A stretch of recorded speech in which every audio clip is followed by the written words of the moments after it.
of TI, welcome to the International.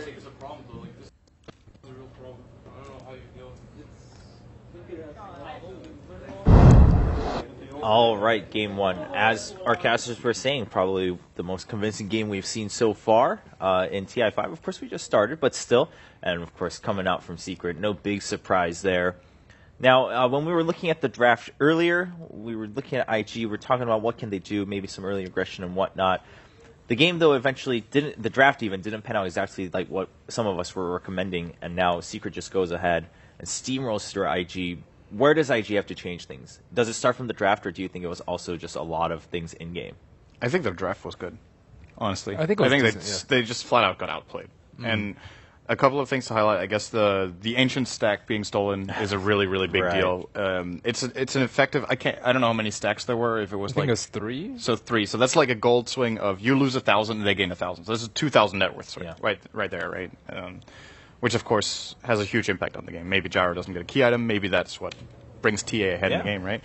And when you look at like the actual engagements and the timing, I think the way Secret utilized Undying as like a sponge for everything worked super well. Like they kept surprising IG, I think, with how much heal potential they actually had between Soul Rip and Dazzle, and of course the good timing on the Graves. And S4 is always in Queen of Pain. Amazing Sonic Waves the whole game, right? But that's to be expected when you give them co-op. So.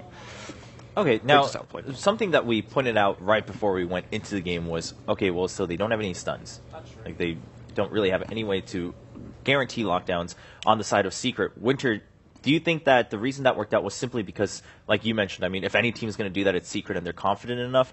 Or do you think that's still something that Secret should consider going into future drafts? I don't think stuns are necessary if you have the right lineup and right execution. Because, like, most of the kills, they killed them so fast. Like, TA just jumps in, melts, and you don't have time to TP or do anything. So you don't really need the stun in those type of situations. So I feel the lack of stuns obviously doesn't really matter too much in that game.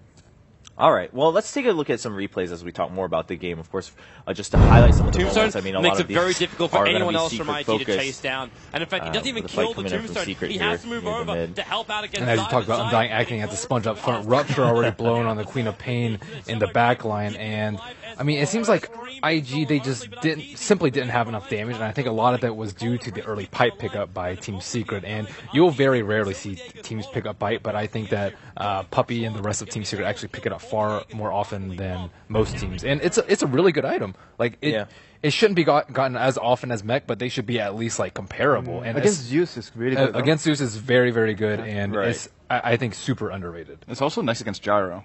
The call down is a lot of AoE magic damage, and even if you like, the nice thing is there's no really like you could argue that against some lineups utilizing pipe is difficult because you need to time it, you need to predict when the damage is coming. Right? You need to precast it in comparison to mech that you post cast. So it's a reactionary item, whereas pipe is it's like use it primitively. Right. But it's very easy against the Zeus lineup. It'll always be useful. Expensive as well. Like it's hard to get on, like sometimes you want to get it on like a lesser hero, but you can't get it on a lesser hero because it just requires too much farm, and you need to get it at a certain, like you mentioned, a specific time.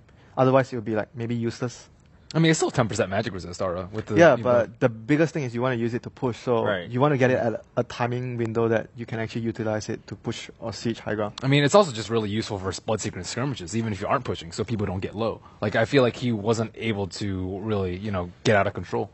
So, I mean, overall, a situational item, but as you were mentioning, Secret does tend to kind of favor that a lot more, even in those niche situations, compared to other teams. We do have a couple other replays as we're looking through. Mostly, again, Secret just dominating against IG. But as you guys were mentioning, I think you guys brought out some good points. I mean, we were wondering, where does the Undying really fit here? We talked about how Secret doesn't like to play Undying that much, and here they are, bringing it out on the first day of TI5.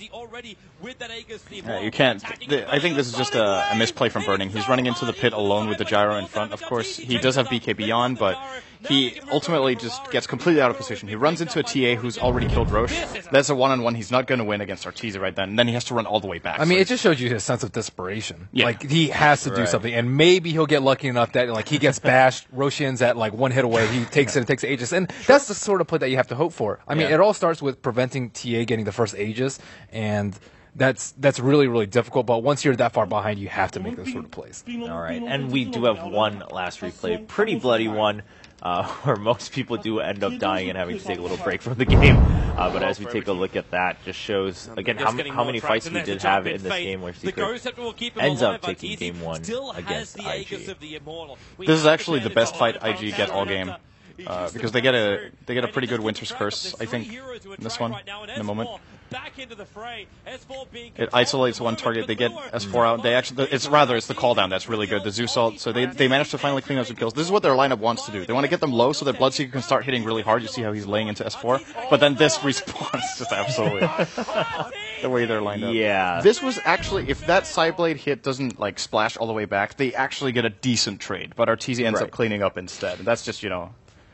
In the heat of the moment, it's difficult to position yourself against an Aegis. You're not really paying attention to it. Very true. I mean, especially because, like you said, it was the best fight they've had so far. They were very focused on the initial part of the fight.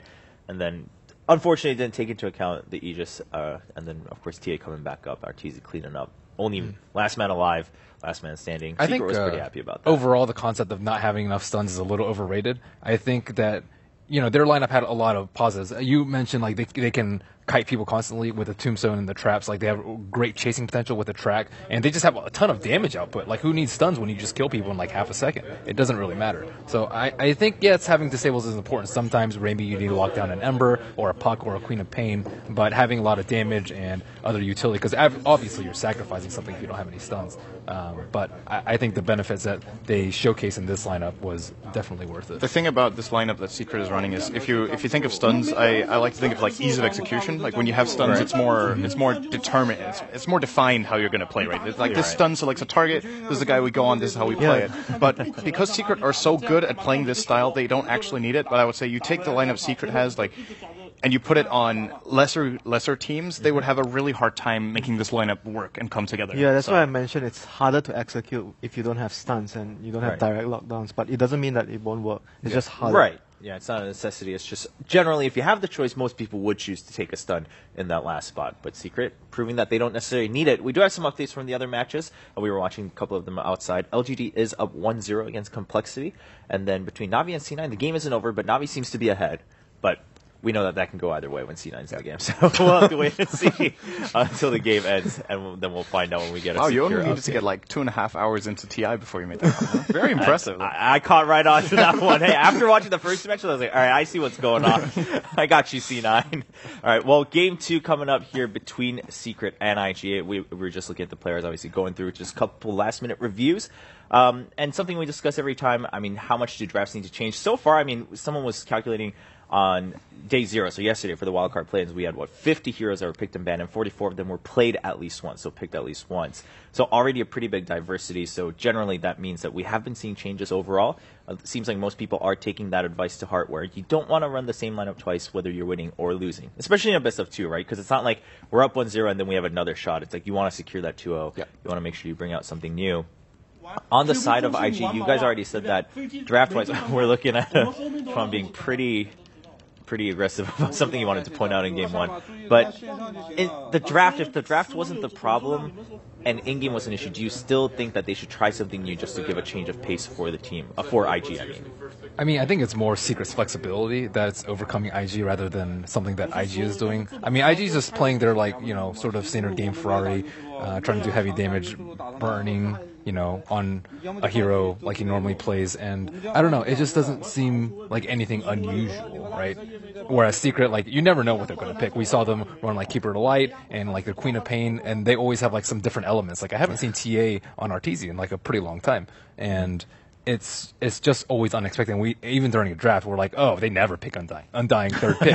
And then, they roll with it. And it's just you never really know what's coming from Secret. And I think that's why they're one of the most formidable teams.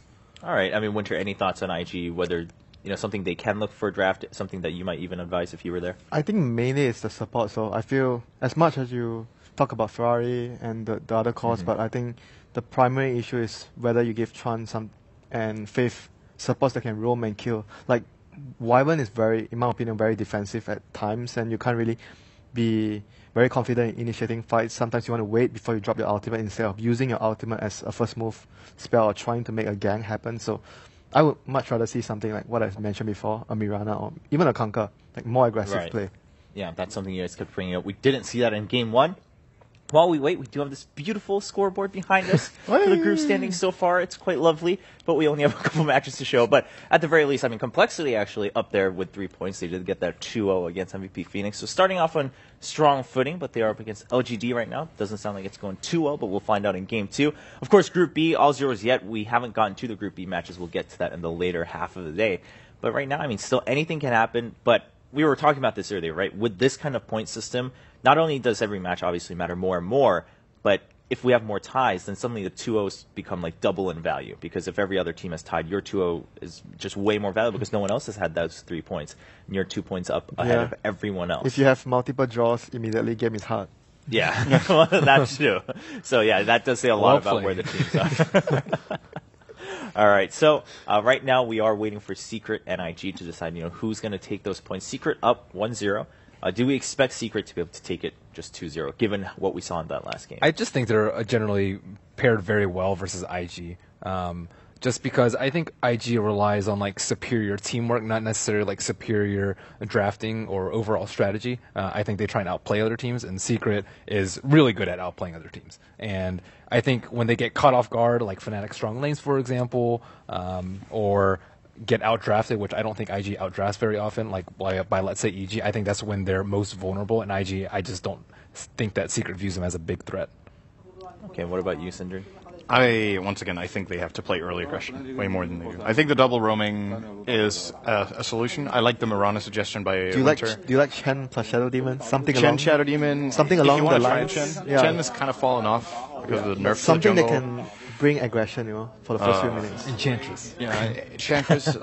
I would still like to see the Kunkka. I also think it's a hero that actually could work very well against Secret because they like playing. They like taking these fights where S4 generally puts them ahead. With like something like a Queen of Pain, you burst and then you follow through, and the Ghost Ship, of course, can buy you that time and get a little bit of mitigation so that you can actually have a chance at fighting back. I think it's an underappreciated support hero, but it kind of is a niche pick. But if a team is pulling it out, it's probably going to be IG, who have played it a couple of times. So I would love to see that, but maybe they're saving that for later. And Winter, I mean, I assume just given you guys have kind of been on the same board the whole time about early aggression. I mean, as long as it's something that helps to secure kills early and get control of the lanes and the general momentum of the game from the start, that's something that IG should look to go for, I feel. All right, so let's assume that, Secret goes in 2-0s this game, maybe even the next one that they play. Do you think Secret will ever have to look back at Fnatic's game and be like, all right, that was just like a fluke, or will they be like, all right, we still can't ever let that happen in the draft and give them all these early aggression? Well, heroes? Secret generally has well-rounded drafts, which means that their early game isn't super strong. It's generally strong, but not super strong. So when a team like Fnatic really commits heavily to that part of the game, I think they need to adapt their draft to be less strong late game and more strong early game. And I think that is one of the very few issues that they have in their drafting. All right, so should, regardless of the results of their future games, definitely something to look back on and improve upon if they want to be that champion that most people are expecting them to be. But again, we've had quite a few upsets in the past TI. So yeah, it's like a gentle reminder that you shouldn't forget about the power of your lanes. You should make sure that you somewhat decent lanes. You can't go for lanes that are too greedy and and you get punished by that. Winter's so nice. He's just a gentle reminder. He's not like it's actually just stabbing you in the truth that lanes matter, but it's just a gentle reminder that you might want to care about your laning phase. I feel like gentle reminder would not be 33. It's like a little it's a little rude reminder. It's a reality check. At best, it's questionable. At best, that's one of the lines that he likes. At best, questionable. All right. Well, hopefully we're not going to see that from Secret this game. We are going into draft.